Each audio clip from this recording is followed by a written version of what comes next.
De unde ești? Din Ucraina. Ucraina. Am înțeles. La Cernăuț. De la Cernăuț. Satul Coteliu. Am înțeles. Ce probleme ai? Probleme am, mă doar spatele, mi-amorțesc mâinile și cervical, tot. Piciorul mă doar, mă dă picior. Am înțeles.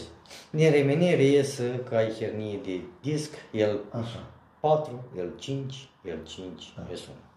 Ok. Dar totodată tu mai ai o hernie de disc și pe cervicală. De asta ai amorțelile pe mâini și amorțelile pe picior. Amorțelile pe picior din cauza la hernia de disc pe lombar și cea de pe cervical. Ok.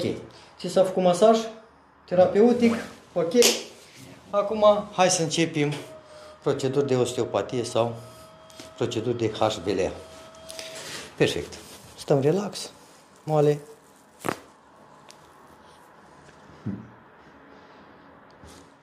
Cum te simți? Bine. Mai ai amorțele? Nu. Nici asta nu mai.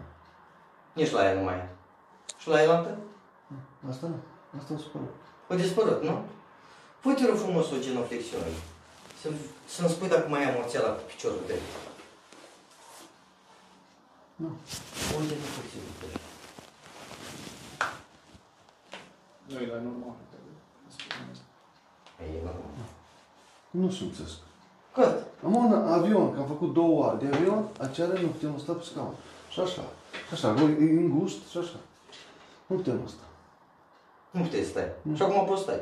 Nu stau, să nu. Aici nu simțesc nimic.